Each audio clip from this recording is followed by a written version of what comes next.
biografía impecable, en donde está Pibel, sin lugar a dudas, pero está la mejor versión de Pibel.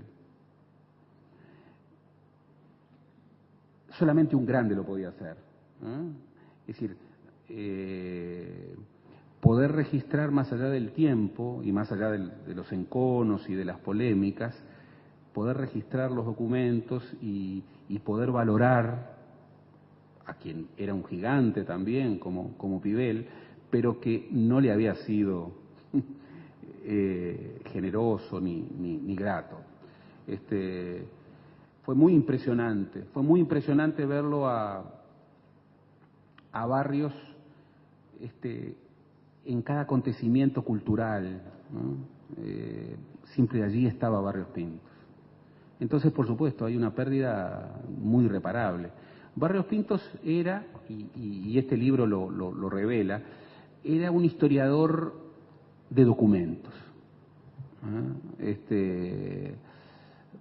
Y eso es un gran elogio, créanme, porque los historiadores sin documentos son historiadores que viven en una angustia terrible. Tienen muchas preguntas, pero tienen pocos documentos. Él era un tesonero, un trabajador tesonero, ¿no? Iba incorporando documentos, construía desde el documento, desde el hecho. Tenía esa capacidad, esa maestría en el oficio, que llevaba a construir un mundo desde un perfil biográfico y siempre guardar registro para algún próximo libro, que sin duda llegaría.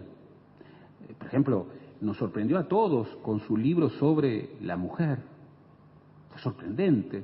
Y era, de alguna manera, la tarea de décadas, en donde la preocupación por el registro de la historia de la condición social de la mujer, de sus silencios y de sus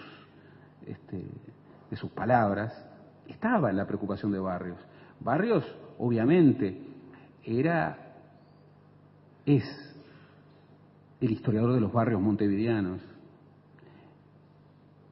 era y es el historiador de los pueblos orientales, y era y es el historiador de la gente de tierra adentro, y lo va a hacer siempre. Y yo realmente celebro este libro porque que su último libro, su libro póstumo, magníficamente, esta página, les recomiendo la contratapa de Ana, es una página formidable, que además hace justicia a este maestro. Este es un libro cargado de trabajo, cargado de documentos. Este es un libro que en realidad se construyó, él mismo lo dice en el prólogo, se construyó en décadas de ir acumulando recortes, fotocopias, registros, papelitos, cuadernos. Se construyó en décadas de ir registrando palmo a palmo la historia, la geografía, pero también la vida de los departamentos, de los pueblos orientales. Y además, en esa búsqueda, este historiador que se actualizó hasta el final, porque es muy impresionante cómo él en este libro lleva el registro hasta el año 2000, o sea, lo lleva hasta ahora. Él podría haber dicho, bueno, mi documentación me lleva hasta 1980, y hubiera sido un gran libro, un libro muy importante. Lo lleva hasta el año 2000. Los registros son, como él mismo dice, esto es una obra de referencia. Él decía, una obra de referencia y no de análisis. Yo creo que es de ambas cosas. Está cargado de ideas, es una cantera de hipótesis, es un libro que seguramente anida muchos libros, ¿no? Y ojalá anide muchas vocaciones, sobre todo de gente de tierra adentro, porque es un libro que, entre otras cosas, nos descubre a oriundos del interior que nunca pensábamos que habían nacido en Artigas, en Río Negro, en Paysandú, que los creíamos montevideanos. porque esta sociedad montevideaniza y borra las huellas.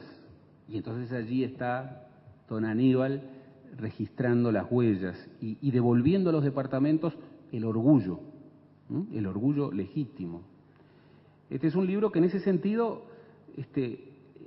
deja un material extraordinariamente fértil para las historias que vendrán.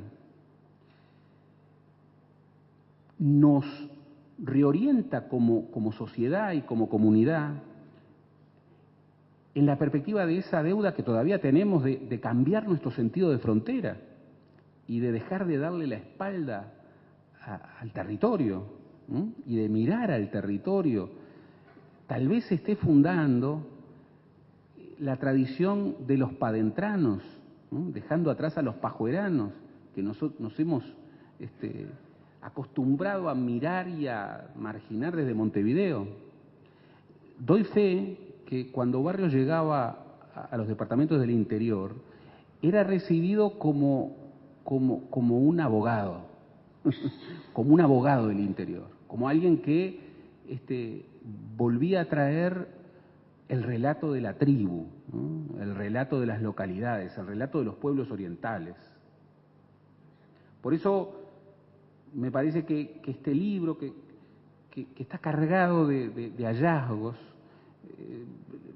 cuando uno lo lee, a veces guiado por esta cosa sabia del índice onomástico, en donde uno puede construir sus propios mapas, pero después cuando lo empieza a leer departamento a departamento, o cuando lo empieza a leer por disciplinas o por orientaciones intelectuales, es como que descubre muchas cosas. Es un libro que fue hecho por un historiador tradicional, en el sentido de incorporar lo que siempre reivindicó, que era la tradición de un oficio, pero al mismo tiempo, desde la maestría de un maestro en la tradición de su oficio, termina construyendo un libro moderno, un libro que es muy útil para el 2011 y para los años que vendrán. Es un libro vigente, es un libro que nos interpela hoy, que es contemporáneo, efectivamente contemporáneo. Por eso, como decía bien Luis, Carlos, esta presentación está cargada de mezclas. Está por un lado el sentimiento de lo irreparable, y no es exageración. Cuando en la academia vemos su silla de decano vacía, sentimos que ahí falta alguien. Pero más aún, sentimos que tal vez esa silla debiera estar para siempre vacía. Porque nos cuesta mucho llegar a la academia y no encontrarlo, a don Aníbal. Yo debo decir que por características personales llegué siempre a la academia después de Aníbal. O sea que siempre lo vi en la academia. Entonces cuando yo llegaba, él estaba siempre. Y también estaba siempre en las actividades de la academia. Él estaba siempre y estaba primero. Incluso en los últimos años, cuando la vida le era difícil, tenía penurias económicas, no era un hombre de riqueza, a pesar de que tenía un tesoro, pero su tesoro estaba en esa casa de papel. Su tesoro eran los libros, eran los papeles, eran las fotografías. No era un hombre de dinero, no le sobraba el dinero. Sin embargo, don Aníbal Barrios a los 90 años, a los 91 años, a los 92 años, siempre con esa entereza y ese coraje absolutamente extraordinario, se reconstruía y estaba. Y yo cuando lo miraba decía, bueno, si este hombre es capaz de construirse con tanta entereza frente a tantos desafíos y con tantas restricciones de salud, de edad, bueno, ¿cómo uno puede darse tregua? verlo a Barrios era como una invitación a la vida y a vivirla intensamente. Él, que era un hombre muy tranquilo, convocaba a vivir la vida muy intensamente, muy intensamente. Y yo celebro este libro y celebro el libro que vendrá. Finalmente, hoy en esas mezclas también tenemos que celebrar esta vida que fue y que es una vida tan cargada de cosas. Ustedes fíjense cómo se murió don Aníbal Barrios Pintos. Aníbal Barrios Pintos se murió esperando la salida de un nuevo libro. Se murió corrigiendo las últimas pruebas de un libro que estaba por salir. Se murió una mañana mirando documentos. Vaya a saber, imaginando qué nueva historia.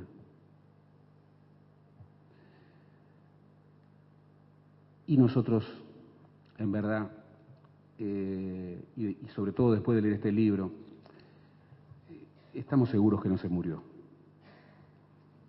que sigue entre nosotros y que vivió tan bien su vida que, como dice el poeta, seguirá vivo después de muerto. Muchas gracias.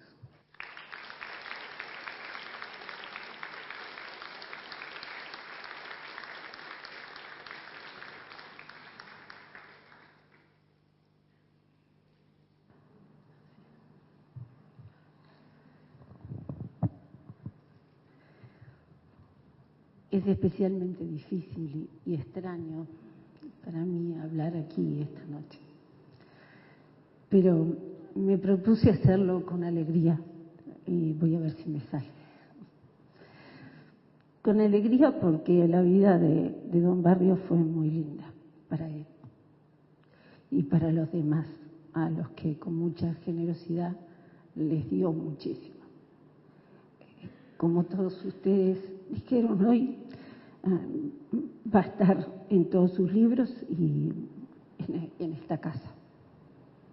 Ahora, Claudia me pidió, por favor, no dejen de hablar del libro, más allá de que hagan un homenaje a don Barrios. Y yo voy a intentar hablar de las dos cosas, de don Barrios y del libro. Y voy a tratar de hacerlo con la alegría que me propuse que tenía que tener hoy, porque él estaba muy feliz de pensar que iba finalmente a ver este libro que él decía, solo yo lo puedo escribir, solo yo siento ese amor tan grande por el interior y tengo todos los papeles que se requieren para escribir esto. Él estaba orgulloso de tener esa cantidad de papeles. Él estaba orgulloso de su casa de papel, de esa casa aquejada del síndrome de Diógenes del papel. Acumulaba todo lo que había por allí, no sabía ni quería tirar absolutamente nada y no jerarquizaba, por suerte. Era tan importante un pequeño volante callejero. Fíjese usted qué absurdo, dicen malas palabras y las imprimen en un volante. Y yo digo, el editor, el que está en la imprenta, ¿no se da cuenta que esto es una palabrota? El asombro de don Barrios frente a los tiempos que cambiaban. Y guardaba eso como guardaba, por supuesto, documentos exquisitos, libros que no hay en ningún otro lugar, y esa cosa dentro de su casa de papel que él mostraba con mayor orgullo. Dos enormes roperos, apretado el último papel, ya no había lugar para uno más, repleto de folletos, pequeños libros, grandes libros, mapas, poesías, ediciones de 3 páginas de autor, invariablemente de autor, o de alguna pequeña editorial local. Y con enojo decía, la gente dice que no hay nada escrito sobre el interior. Mentira, este ropero lo niega, y era un ropero gigantesco. Él había recortado, guardado, acumulado todo y además casi todo se lo habían obsequiado. ¿Por qué? Porque él iba al interior, porque él no se olvidaba nunca de ir, porque él recorría cada ciudad y porque él había descubierto, o mejor dicho, no lo había olvidado nunca, una cosa que la gente del interior sabe y que hay una preciosa canción argentina que lo dice por supuesto para Buenos Aires. Dice: en Buenos Aires los zapatos son modernos, pero no lucen como en la Plaza del Pueblo. Y esto se aplica también al Uruguay. En Montevideo hay una biblioteca tan gigantesca y hermosa como esta, que él usufructó también y que conocía, como dijo Gerardo, mejor que nadie. Por eso a mí me satisface mucho que sus papeles estén aquí y que Carlos sea quien los esté custodiando en su condición de director. Él sentía esto como su casa y el living era el Sportman de ahí enfrente.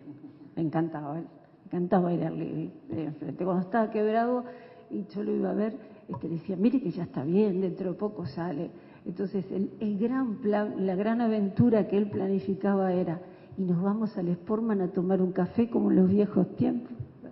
No era porque nos faltaran lugares para conversar, era porque ir al Sportman era repetir un ritual maravilloso, venir a la biblioteca y escaparse a pensar o a divagar en cosas intelectuales en el bar de enfrente.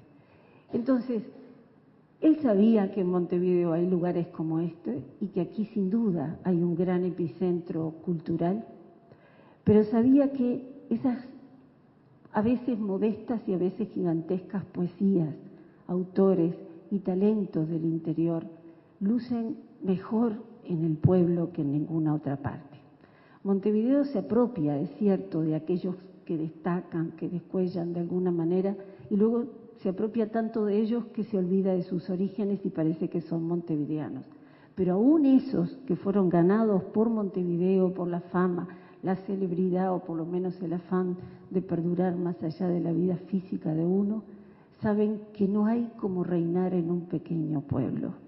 Y este libro es un homenaje a esos reyes y princesas de pueblo, a esos poetas que van por las pequeñas ciudades despertando la admiración de sus coterráneos y que de pronto Montevideo desconoce siempre o en un altísimo porcentaje.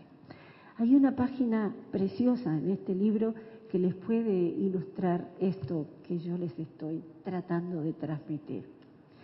Yo le puse un marcador que dice Chelita, y ustedes van a ver cómo don Barrios no olvidó de meter dentro de este libro no solamente la más exquisita y la más completa, la más justa y equilibrada biografía y ficha técnica del gigantesco Pibel Devoto, sino que le dedicó 7 primorosos renglones a alguien llamado Celedonia Moraes, y elegí una como podría haber elegido tantos otros casos así.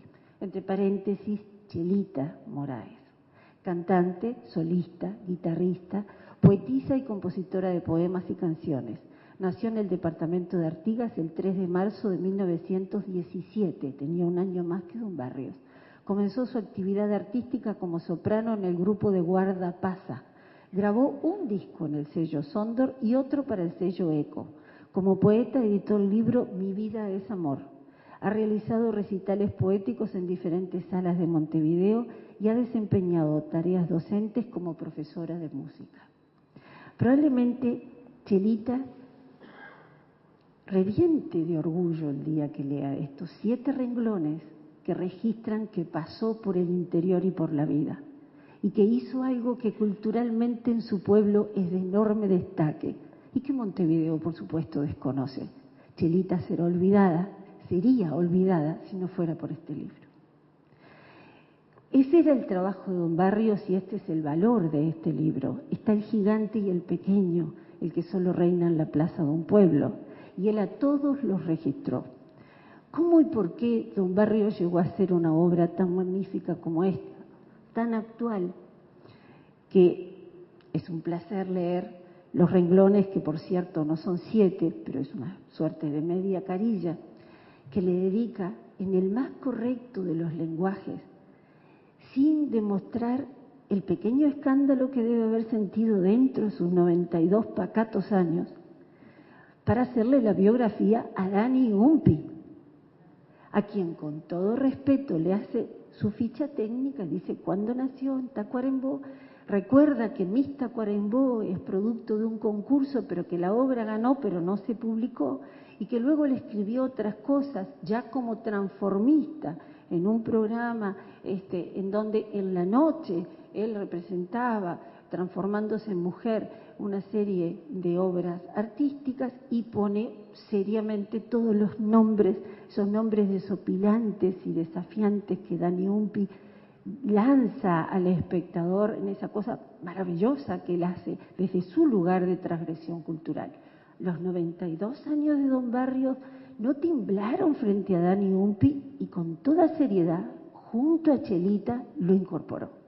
Entonces anotó todo. Bueno, escribió tal libro en tal año, La Vueltita Ridícula. Y La Vueltita Ridícula es la de los pueblos, es ese paseo para verse y ver, para ser visto que invariablemente en cada pueblo tiene un circuito y una calle. Y Dani lo sabe, y Don Barrios también. Así que puso La Vueltita Ridícula. Y termina muy circularmente diciendo, y finalmente Miss Tacuarembó se convierte en una película, entonces sí se publica como libro, y por supuesto lo publica Planeta. Entonces, el libro de Don Barrios está lleno de esas cosas. Es un libro minucioso como él era, apegado al documento. Siempre le producía pánico cuando nosotros, los más jóvenes, nos despegábamos del documento y hacíamos alguna cosa diferente. Entonces me llevaba al bar de enfrente y me decía, cuando vino Giovanni Levi, explíqueme lo de la microhistoria. Entonces le explicaba, le prestaba algún libro, luego él venía y me decía, interesante, pero muy distinto a lo que yo hago no es. Pero hay algunas cosas que audacia, ¿no? ¿Cómo se animan? O sea, ¿cómo se animan a despegarse del documento? Para él la verdad estaba allí donde tenía alguna prueba. Pero no se engañen los que piensen que solamente era la prueba escrita. También estaba esa prueba que está escrita en el cuerpo de la gente. Porque esa colección de documentos que esta biblioteca tiene y otra parte está en el archivo de la Intendencia de Montevideo, unas 8.000, 9.000, que él en algún momento se desprendió de ellas, las convirtió en capital que lo precisaba y se quedó con algunas. Él además las elegía.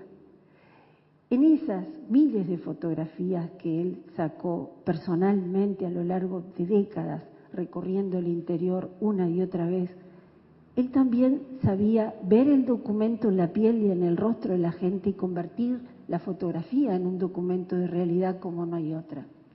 Este es el último libro de Don Barrios, pero junto a este, en su mesa de trabajo donde estaba esa máquina de escribir, estaban las pruebas, la última corrección, le faltaban algunas cosas, de una reedición de su historia de la ganadería, que esta vez le hacía mucha ilusión a él porque iba a estar ilustrada con algunas de esas fotografías que él personalmente tomó. Y guardó para sí en su acervo personal e incorporó a ese libro, como una de las últimas, la de los rostros absolutamente irrepetibles y no conseguibles por maquillaje alguno de los peones del campo, que él le sacó la foto. Fotos bellísimas donde a veces el fuego, la luz de un fogón ilumina esos rostros feroces pero a la vez inocentes. Y el que saca la foto porque está en el fogón, en cuclillas, comiendo asado con un cuchillo en la mano igual que él, es Don Barrios. Y el que llegaba en avioneta a los lugares más recónditos y más difícil acceso, no ahora que es fácil acceder a cualquier rincón, hace 70 años atrás, era Don Barrios también. ¿Por qué digo 70 años atrás?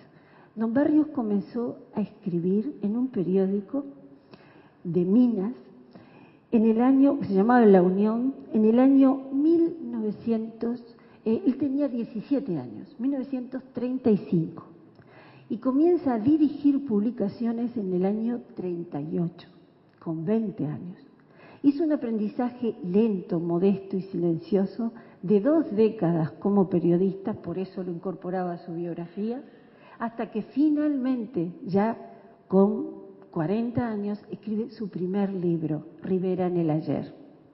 Pero antes de eso, a los 20, él había comenzado a hacer lo que él con mucho orgullo denominaba mis álbumes, que eran álbumes en donde él le vendía al interior la historia de sí mismo, ¿no?